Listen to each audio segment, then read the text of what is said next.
April 10th, 1912. Boarding day. They call her Unsinkable. Titanic.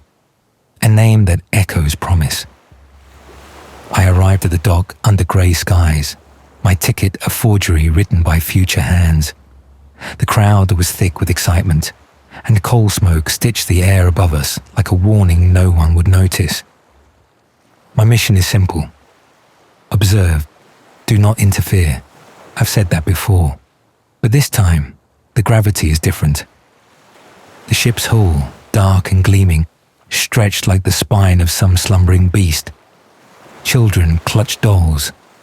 Couples posed beside the gangway, frozen in time by bulky box cameras. I stepped aboard with the second-class passengers, close enough to the luxury of first class to admire it, far enough to remain invisible. My cabin was modest. 4 bunks, 1 porthole, and the rhythmic thrum of engines below. It was enough. They don't know, of course. They joke about the ice in their drinks. The stewards smile. There's music, a quartet in the first-class saloon, playing ragtime melodies that will still echo in some distant part of my mind, long after this voyage ends. Even now, I question why I came. I can't stop it. I can't save them. But perhaps, just by being here, I might understand something deeper about what it means to hope. Tomorrow, we set sail. April 12th, 1912. Life on board. It's the 3rd day at sea now, and the Atlantic stretches endlessly, calm and silver under a cloudless sky. The ship feels like a floating city, gilded, efficient, and oblivious. The engines hum beneath my feet, a sound so constant that silence might feel foreign now. In the mornings, I take walks along the second-class promenade deck. The salt wind stings pleasantly at the cheeks, and I blend easily into the background. Just another gentleman with a notebook and too much time on his hands. I nod at the other passengers. A few nod back. We exchange no words. I prefer it that way. First class is another world. I managed to slip in yesterday morning, just long enough to observe the breakfast service. The men in tailored coats, the women in feathered hats. Tea served in porcelain, breakfast menus printed fresh each day. Kippers, eggs à la russe, champagne, laughter, and always that smug murmur of invincibility. I overheard a man say, "We could hit an iceberg and not even feel it." I wonder what he'll say later. The stewards are kind, efficient. One in particular, a young Irishman named Thomas, offered to bring me a second blanket after I asked about the temperature dropping at night. He joked about the cold being good for the lungs. I thanked him. I tried not to look at him too long. The lower decks are another kind of truth.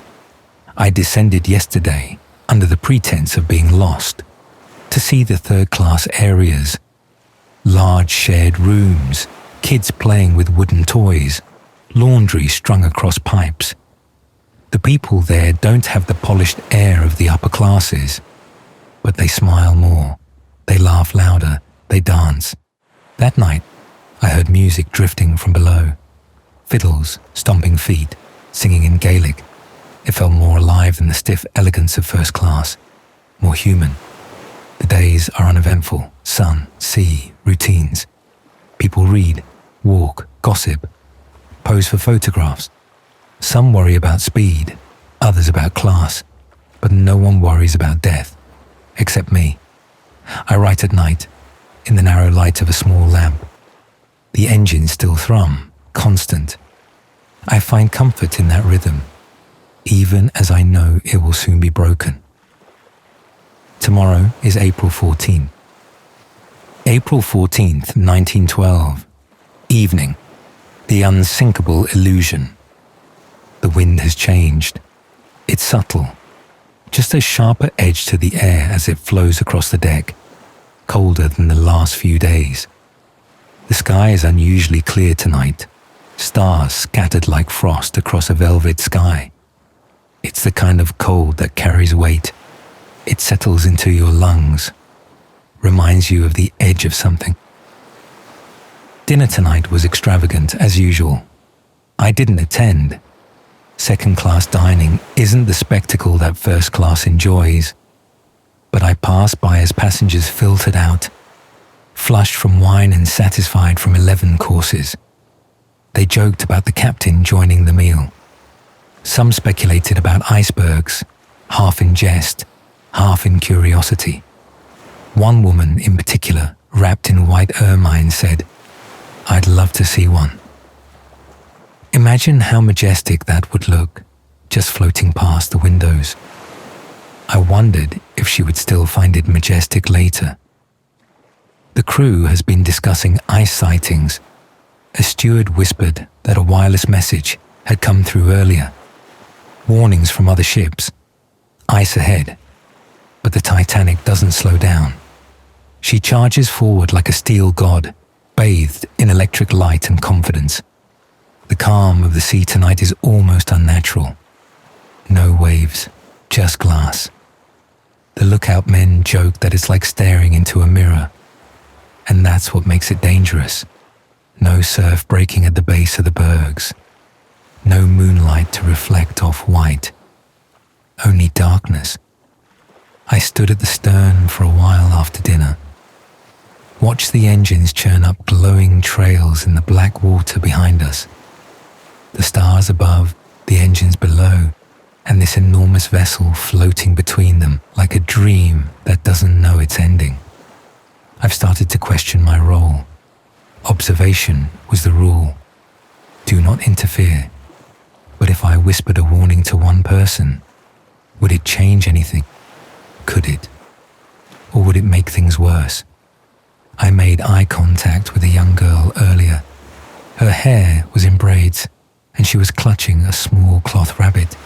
She smiled at me, and I felt something I haven't felt in a while. Dread. Not for myself, for her. It's strange. I know what's coming. I know the time, the minute.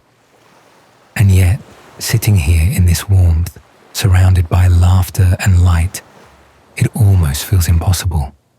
How could something so magnificent fall to silence in just a few short hours? I suppose I'll see. April 14th, 1912.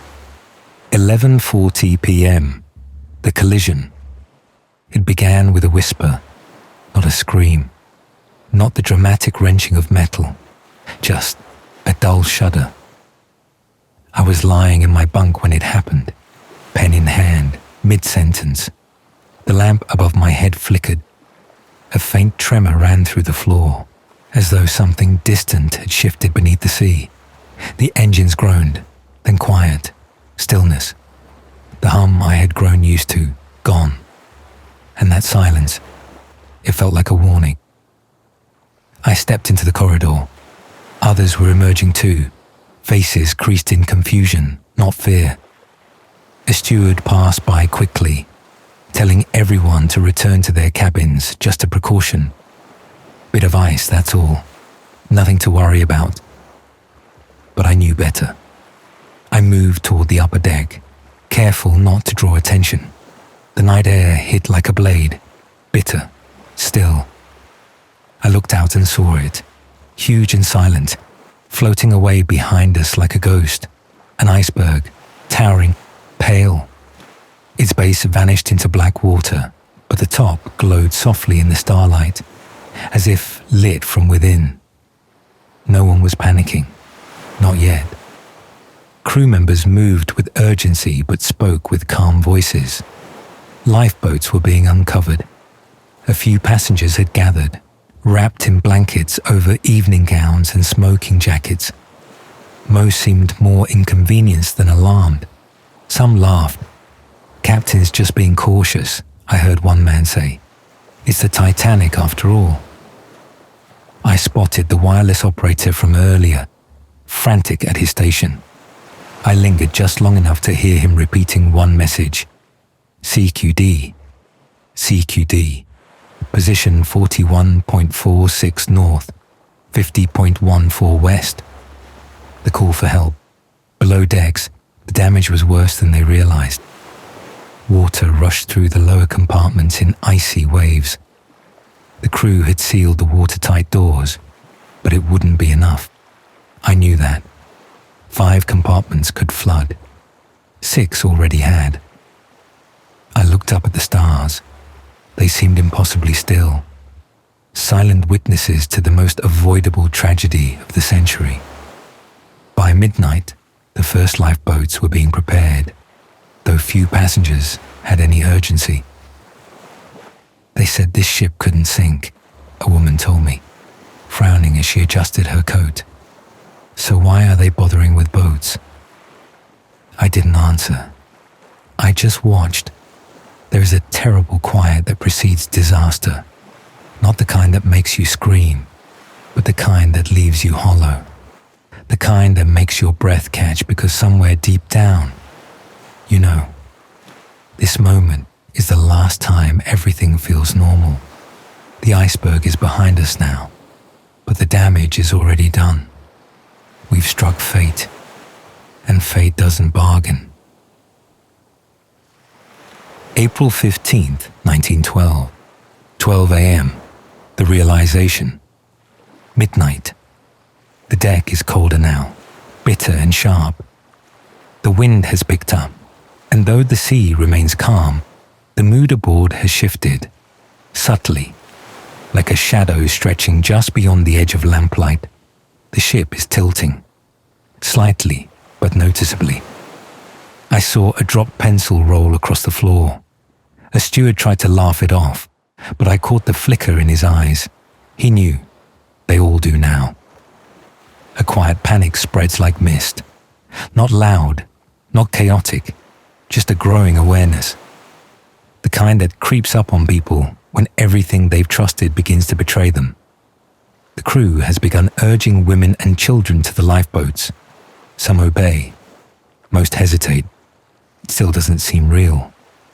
A few even argue. We're safer on the ship, one man says, his voice straining. This thing can't sink. I want to tell him the water has already reached E deck. I watched as lifeboat 6 was lowered into the darkness. It was less than half full.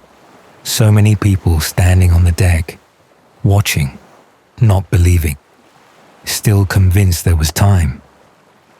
I overheard a young officer mutter that there weren't enough lifeboats, not even for half of them. The thought must have hit him hard, because he clenched his jaw and shouted for the next group to get in. Women and children only. There's tension between duty and fear. I see it on the faces of the crew.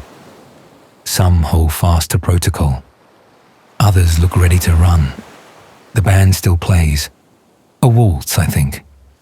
Something slow and almost cheerful. A lifeline of normalcy while the ship lists ever so slightly more with each passing minute. I passed a woman sobbing softly into her gloves. Her husband kissed her forehead and placed their baby into her arms before stepping back onto the deck. He didn't argue. He just smiled. That image will stay with me. I considered saying something to him, just a few words. But what would I say? That I came from the future, that the ship would be gone in under 2 hours, that he'd never be found. I couldn't. I didn't. A group of third-class passengers has finally reached the upper deck. They were delayed, intentionally, I suspect. Gates locked, directions withheld, and now they're told there's no room. One man shouted in Italian, another in Irish, panic is rising, and still the band plays. The bow is noticeably lower now, water creeping up the well deck. I saw it when the light caught a ripple near the cargo crane. Soon it'll reach the grand staircase. A man offered me a cigar. Said if we're going down, we may as well go down with style. I took it. I didn't smoke it, but I thanked him. I've always believed history to be a matter of timelines and facts, but here now, It's emotion, faces, tiny moments, the violinist playing with trembling hands, the child crying in her mother's shawl, the officer lighting a match with fingers that won't stop shaking, and me in the middle of it all, invisible and helpless. I came to observe, to witness, but this doesn't feel like observation anymore. It feels like mourning in real time. April 15th, 1912, 1:30 a.m., the final hour. The lifeboats are nearly gone, and the end is coming fast. The bow is deep in the water. You can see it from anywhere on the ship now. The tilt is no longer slight. People stumble as they walk. Dishes slide from tables. The chandeliers in the dining saloon sway, not gently, but with purpose. Even the air feels heavier. The panic that was once silent has grown teeth. Screams echo across the decks, not constant, but sudden and sharp.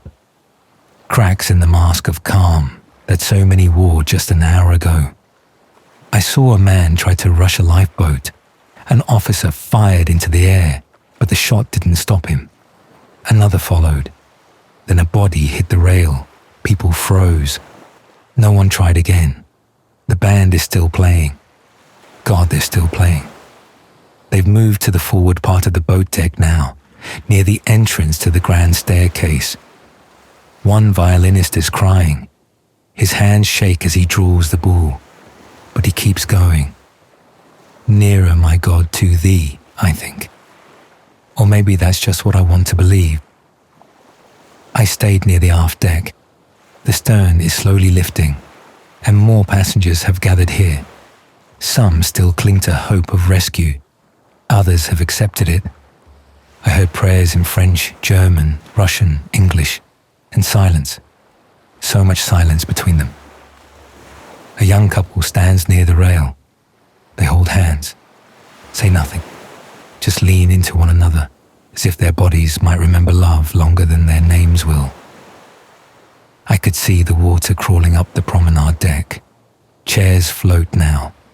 Deck furniture that once held sun-hatted passengers sipping tea now spins gently in the black Atlantic. I spotted the girl again, the one with the cloth rabbit. Her mother held her tight, rocking back and forth on a bench bolted to the deck. They didn't get a spot. I thought about taking them, leading them to the last collapsible lifeboat. But the timeline, the risk, my hands were shaking. This is what helplessness feels like. Not when you don't know what to do, but when you do, and you know it will never be enough. The lights flickered just after 2 o'clock. Once, then again. Then they went out, all at once. That moment changed everything. The ship plunged into darkness. No more illusions, just metal and night and water. Screams erupted, real ones, hundreds of them. I watched as people scrambled upward. Some leapt into the sea, some slipped down the tilting deck. Others simply sat down, closed their eyes and waited. And then the groan, God, that sound.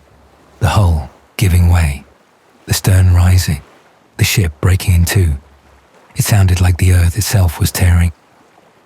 I clung to the railing. I felt the deck shudder beneath my feet. The air filled with a wail of twisting steel, with shouts, prayers, final gasps. And then, the fall.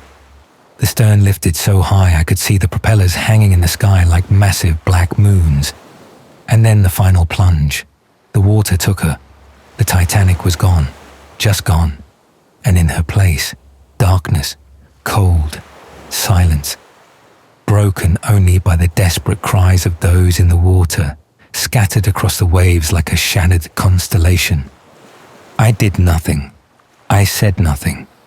I just watched, and I will never forget it. April 15th, 1912, 4 a.m., the morning after. The ocean is quiet now. The sky has begun to pale at the horizon, turning from black to a washed-out steel blue. Somewhere out there, the sun is rising, but it feels wrong, like the world shouldn't dare to look normal after what happened here. The cries have stopped. For a time, they came from all directions. Voices in the darkness, pleading, gasping, praying, then fewer, then none. The water has claimed its silence. I sit in collapsible boat B, half submerged, soaked to the waist. A steward nearby is slumped forward, unmoving. Another man whispers a name over and over, but the person he calls to is not here. We are the ones who were left behind and somehow didn't die. I didn't plan to end up in a lifeboat. I had intended to remain until the very end, but when the stern went vertical, the chaos carried me over the edge. I struck something on the way down, wood or steel, I can't be sure. And then the sea embraced me like a coffin. I floated, disoriented, cold beyond understanding. Time didn't pass in minutes or hours, it passed in heartbeats, in numbness, in breathless moments beneath a sky of indifferent stars. Then, a hand. Someone pulled me in. The Carpathia arrived at first light. They began collecting us, those still living, those still clinging to driftwood or soaked rafts, those who couldn't speak anymore, one by one, wordless, shivering, silent. I watched as they brought up the survivors, a child in shock, wrapped in a blanket twice her size, a woman who asked for her husband over and over again, as if repeating it might summon him, a man who stared at the sea and never blinked. We are alive, but we are not the same. I looked back once, just once, at the spot where Titanic vanished. There was nothing there, no sign of her greatness, no proof that she ever existed, just the calm sea and the first light of day. The world will call it tragedy. They will speak of lessons learned, of lifeboats and warnings and arrogance. They'll etch the date in textbooks, erect plaques, make films, but they won't know what it felt like. I do, and I will carry it with me, across every time, every place, every year I travel. I came to observe. I left changed. End of entry. Titanic, April 15th, 1912. I've been to Pompeii and watched the ash fall. I stood at Waterloo and heard Napoleon's last orders. And there are still more places I must go. If you wish to follow, subscribe. Time is always moving.